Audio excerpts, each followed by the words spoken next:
কল্পনা করুন এমন একটা জায়গা যেখানে প্রকৃতি আপনাকে ডুবিয়ে দেবে রহস্যে, ইতিহাসে এবং অফুরন্ত সৌন্দর্যে।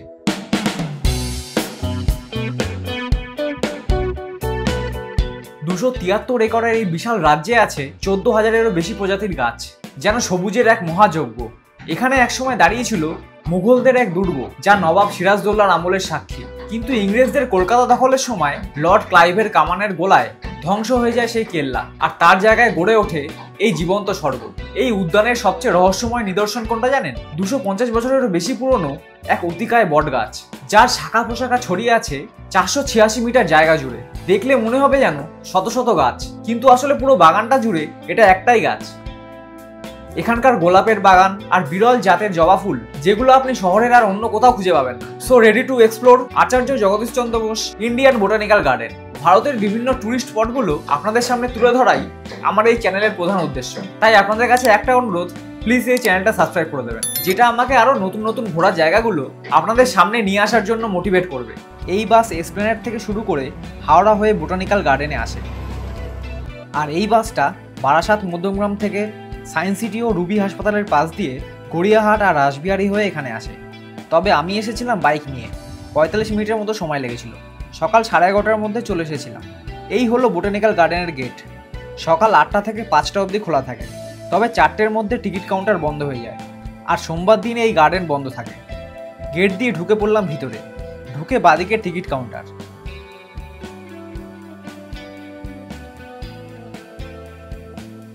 $30 করে টিকিট।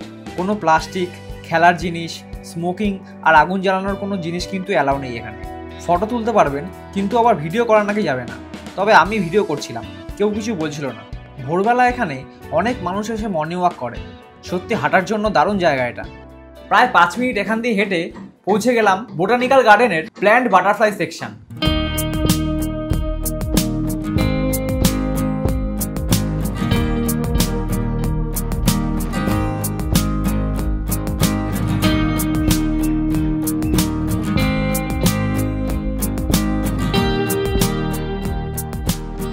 এখানে যে লেকটা দেখতে পাচ্ছেন, এটা হলো লেরাম লেক। 1.4 হেক্টর জায়গা জুড়ে বিস্তৃত। মাঝখানে আবার একটা আইল্যান্ডও আছে। লেকের জলে দেখলাম সুন্দর একটা পদ্ম ফুল ফুটে রয়েছে। গাছপালা আর বিভিন্ন রঙের ফুল ও প্রজাপতি দিয়ে ভরা এই জায়গায় বসে কিছুক্ষণ বিশ্রাম নিয়ে যেতে পারে। দেখুন কি সুন্দর ঝোপের আড়ালে বসার জন্য জায়গা করে রেখেছে কাপলসদের জন্য। এখান থেকে বেরিয়েই আমার চোখে পড়লো এক ধরনের সুগন্ধি গাছ। এই গাছ থেকেই পাওয়া যায় কার্ডামম অথবা এলাচ। এটা হলো আগেভ আমেরিকানা, যার স্থানীয় নাম শতাব্দী গাছ। এর আদি বাসস্থান মেক্সিকো ও উত্তর আমেরিকা। এখন এটি শৌখিন গাছ হিসাবে বিভিন্ন জায়গায় চাষ করা হয়। এরপরে দেখতে পেলাম এক ধরনের ক্যাকটাস গাছ, যার নাম নাগফনি। এই গাছগুলো বহুদিন নিজের মধ্যে জল সঞ্চয় করে রাখতে পারে। সাধারণত মরুভূমিতে এই ক্যাকটাস জাতীয় গাছগুলো দেখতে পাওয়া যায়। আরও কিছু দূর গিয়ে আমার চোখে পড়ল মেহগনি গাছের বাগান। এই গাছ থেকে তৈরি কাঠ তার সমৃদ্ধ রং, স্থায়িত্ব এবং ব্যবহারের সহজলভ্যতার জন্য পরিচিত, তাই সারা বিশ্ব জুড়ে এটি অত্যন্ত জনপ্রিয়। এরপর চলুন আপনাদের দেখিয়ে নিয়ে আসি বোটানিক্যাল গার্ডেনের সব থেকে বড় আকর্ষণ। না, এই ক্যাফেটেরিয়া নয়, এখানে আসবো সবার শেষে। তার আগে চলুন দেখে আসি দ্য গ্রেট ব্যানিয়ান ট্রি। যদি এখানে আসতে চান তাহলে এই ম্যাপের একটা স্ক্রিনশট নিয়ে রাখুন, নাহলে এখানে এসে কিন্তু কিচ্ছু খুঁজে পাবেন না। এই বটগাছটি কমপক্ষে 250 বছরের পুরনো বলে মনে করা হয়। 1925 সালে ছত্রাক দ্বারা সংক্রমিত হওয়ার কারণে এর মূল কাণ্ডটাকে কেটে ফেলা হয়। এগুলো কিন্তু সব মিলিয়ে একটাই গাছ, যা কিনা দ্য গ্রেট ব্যানিয়ান ট্রি বা বিশাল বটবৃক্ষ নামে পরিচিত। 18,918 বর্গমিটার জায়গা জুড়ে অবস্থিত এই গাছটার পরিধি 486 মিটার এবং এর মূল স্তম্ভের সংখ্যা 4,208টি। এর প্রচুর সংখ্যক বায়বীয় শিকড় রয়েছে, যা শাখা থেকে উলম্বভাবে মাটির ভিতরে ঢুকে গেছে। এই বটগাছের যে সর্বোচ্চ শাখাটি রয়েছে তার উচ্চতা 80 ফুট। বিশাল ছাউনির জন্য এই গাছটা 1985 সালে গিনিস বুক অফ ওয়ার্ল্ড রেকর্ডে নিজের স্থান অর্জন করেছিল। এর ভিতরে ঢোকার কয়েকটা গেট থাকলেও সব জায়গাতেই দেখলাম তালা দেওয়া।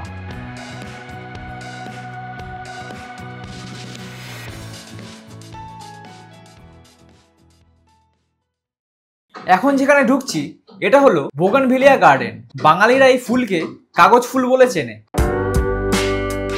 গোলাপি, লাল, সাদা, হলুদ সহ মোট 14 রকমের রঙে দেখা যায় এই ফুল। ফুলগুলোর রং বেশ উজ্জ্বল, তাই বিভিন্ন অনুষ্ঠান বাড়িতে ডেকোরেশনের জন্য ব্যবহার করা হয় এই বোগেনভিলিয়া। এই গাছের পাতার চা বানিয়ে খায় অনেকে।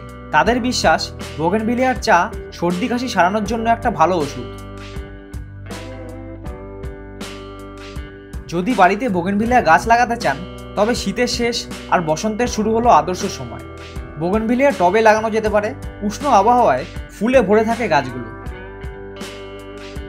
আর এটা হলো বোটানিক্যাল গার্ডেনের প্রায় 26,000 বর্গফুট জায়গা জুড়ে বিস্তৃত রোজারিয়াম বা গোলাপ বাগান। 2019 সালে এখানে এটা তৈরি করা শুরু হয়েছিল। 12ই জানুয়ারি 2020-তে এই রোজারিয়ামের উদ্বোধন হয়। 16 ধরনের রং আর 248টিরও বেশি জাতের গোলাপ নিয়ে মোট 27টি গোলাপ গাছ এখানে রয়েছে। যে গাছগুলো এখানে আছে তার মধ্যে বেশিরভাগই বিদেশি প্রজাতির। ভিতরের বাগানে দেখছিলাম মাটি ফেলার কাজ হচ্ছিল। বাগানের ভিতরে হাঁটা চলার জায়গা থাকলেও গেট দেখলাম বাইরে থেকে বন্ধ ছিল। এখান থেকে বেরিয়ে চলে আসলাম একটা লেকের ধারে। এখানে বোটিং করার ব্যবস্থা আছে। 50 টাকা দিয়ে 30 মিনিটের জন্য বোটিং করতে পারবেন। এই বিশাল বাগান এক্সপ্লোর করার জন্য আরও এগিয়ে চললাম। কিছু দূর গিয়ে চোখে পড়ল হুগলি নদী। নদীর ধারে বসে কিছুক্ষণ সময় কাটানোর জন্য বসার ব্যবস্থা করা আছে। এরপর চলুন দেখি এই অ্যাকোয়াটিক প্ল্যান্ট সেকশনে কি কি রয়েছে। এই বিভাগটি মূলত জলজ উদ্ভিদ প্রজাতির সংরক্ষণের জন্য তৈরি। এই বিভাগের মূল আকর্ষণ হলো দ্য জায়ান্ট ওয়াটার লিলি, কিন্তু এখানেও গেট বন্ধ থাকার জন্য ভিতরে ঢোকা সম্ভব ছিল না। খুব সম্ভবত ওই গোলাকার বাঁধানো জলাভূমিতে অবস্থিত বিশ্বের সবথেকে বড় aquatic plant giant water lily বা ভিক্টোরিয়া আমাজনিকা। সাদা ও লাল রঙের ফুল দেখতে পাওয়া যায় এই গাছগুলোতে। আরও অনেক প্ল্যান্ট আপনারা দেখতে পাবেন এই জায়গাতে। ছোট ছোট জায়গাতে ভাগ করে বিভিন্ন জলজ উদ্ভিদের চাষ করা হয়েছে এখানে। এরপর দেখে নিন বোটানিক্যাল গার্ডেনের জিঞ্জার সেকশন। এটাকে বলে দাগযুক্ত সর্পিল আদা। মেক্সিকো আর আমেরিকাতে এই উদ্ভিদগুলো দেখতে পাওয়া যায়। এটা হলো পিমেন্টা ডাইকা, যা সাধারণত অলস্পাইস নামে পরিচিত। এই গাছের ফলে দারুচিনি, জায়ফল, লবঙ্গ এবং গোলমরিচের স্বাদ রয়েছে, তাই একে অলস্পাইস বলে। বিভিন্ন সুস্বাদু খাবারে এটা মশলা হিসাবে ব্যবহার করা হয়। কিছু গবেষণায় দেখা গেছে যে এই গাছের ফলে হজম শক্তি বাড়ানোর ক্ষমতা রয়েছে। এখন যেটা দেখব এটা হলো শেল আদা। এটা হৃদরোগ, হাই ব্লাড প্রেশার ও সর্দি কাশির ওষুধ তৈরিতে ব্যবহার করা হয়। অনেকে খাবারে মশলা হিসাবেও ব্যবহার করে এই আদা। এটা আমাদের শরীরে একটা ভালো অ্যান্টিঅক্সিডেন্টের কাজ করে। এটা হলো আম আদা বা ম্যাঙ্গো জিঞ্জার। এই গাছের ফল তার কাঁচা আমের স্বাদ এবং সুগন্ধের জন্য পরিচিত। আয়ুর্বেদ এবং অন্যান্য ঐতিহ্যবাহী চিকিৎসা পদ্ধতিতে আমের আদা তার ঔষধি গুণাবলীর জন্য ব্যবহৃত হয়। এর ইউনিক ফ্লেভারের জন্য এটা তরকারি, আচার এবং বিভিন্ন পানীয়তে দেওয়া হয়। ওড়িশা, কর্ণাটক, কেরালা এবং তামিলনাড়ু সহ ভারতের বেশ কিছু অংশে এই আম আদা চাষ করা হয়। এই বোটানিক্যাল গার্ডেন অনেক বড়। যদি হেঁটে হেঁটে দেখতে অসুবিধা হয় তাহলে এই গাড়িগুলো নিয়ে নিতে পারেন, আপনাকে বিভিন্ন জায়গায় ঘুরে ঘুরে দেখিয়ে দেবে। এখন চলে আসলাম জবা ফুলের বাগান দেখতে। এই ফুলের 400টিরও বেশি প্রজাতি রয়েছে, যা বিশ্বের সব গ্রীষ্মপ্রধান দেশগুলিতে দেখতে পাওয়া যায়। সাদা, গোলাপি, লাল, কমলা, বেগুনি ও হলুদ সহ নানা রঙের জবা ফুল আপনারা এখানে দেখতে পাবেন। এগুলো এক ধরনের বহুমুখী উদ্ভিদ, যা বাগানের সৌন্দর্য বৃদ্ধির পাশাপাশি প্রজাপতি ও মৌমাছিদেরও আকর্ষণ করে। যেমন এটা হলো বেঙ্গল মুনরাইজ। এই ধরনের হলুদ রঙের জবা ফুল দেখেছেন আগে কখনো? দেখে থাকলে কমেন্ট করে জানাতে পারেন। আর কোথায় দেখেছেন সেটা জানাতেও ভুলবেন না। ভিডিওটা ভালো লাগলে একটা লাইক করে চ্যানেলটাও সাবস্ক্রাইব করে দেবেন। আর এই হলো জবা ফুলের আরও একটা প্রজাতি, যার নাম রেড ড্রাগন। পাপড়ির ভেতরটা লাল আর বাইরের দিকে হলুদ। দেখে মনে হচ্ছিল গাছে যেন আগুন জ্বলছে। পাশে দেখলাম সাদা রঙের জবা ফুলের গাছও রয়েছে। সব মিলিয়ে বেশ কালারফুল একটা গার্ডেন। ঘুরতে ঘুরতে খুব খিদে পেয়ে গেছিল। কিছু দূর যেতেই চোখে পড়ল এখানকার ক্যাফেটেরিয়া। বিভিন্ন জায়গায় সাইনবোর্ড দেওয়া আছে, খুঁজে পেতে অসুবিধা হবে না। সামনে গিয়ে দরজার বাইরে দেখলাম খাবারের লিস্ট দেওয়া আছে, আর কোন খাবারের কত দাম সেটাও লেখা আছে। এই বোর্ডটা শুধুমাত্র এখানকার স্টাফদের জন্য। ভিতরটা বেশ পরিষ্কার পরিচ্ছন্ন আর এসিও লাগানো আছে। ভিতরে আরও একটা বোর্ড দেখলাম যেখানে রেস্টুরেন্টের মেনু দেওয়া আছে। আমি নিয়েছিলাম এই ভেজ চাউমিন আর একটা কোল্ড ড্রিঙ্কস, টোটাল 80 টাকা। ক্যাফেটেরিয়া থেকে বেরিয়েই আমার চোখে পড়লো এই বাঁশের বাগান। এখানে দেশের বিভিন্ন অঞ্চল থেকে সংগৃহীত 25টিরও বেশি প্রজাতির বাঁশ গাছ সংরক্ষিত আছে। 2.85 একর জুড়ে বিস্তৃত এই বাঁশ বাগান। আমাদের দেশে 140টিরও বেশি দেশীয় বিদেশি প্রজাতির বাঁশ রয়েছে। উত্তর পূর্বাঞ্চলে দেশের মোট বাঁশ গাছের 2/3 দেখতে পাওয়া যায়। বাঁশবাগানের সামনেই চোখে পড়ল একটা সাইনবোর্ড, যেখানে লেখা আছে হাওড়া গেট 550 মিটার। সেই দিকেই যেতে হবে আমাকে। এখন বাজে 3:30। 3 ঘন্টায় মোটামুটি 90% কভার করেছি এই বোটানিক্যাল গার্ডেনের। কিছু দূর হাঁটতেই চোখে পড়লো সবুজ রঙের গেট। এন্ট্রি আর এক্সিট গেট একটাই।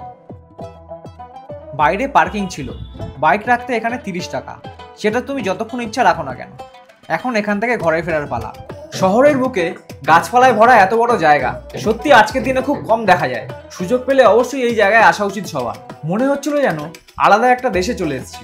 জায়গায় জায়গায় ছোট বড় লেক, বিভিন্ন প্রজাতির গাছপালা, আর এখানকার সব থেকে বড় আশ্চর্য দ্য গ্রেট ব্যানিয়ান ট্রি।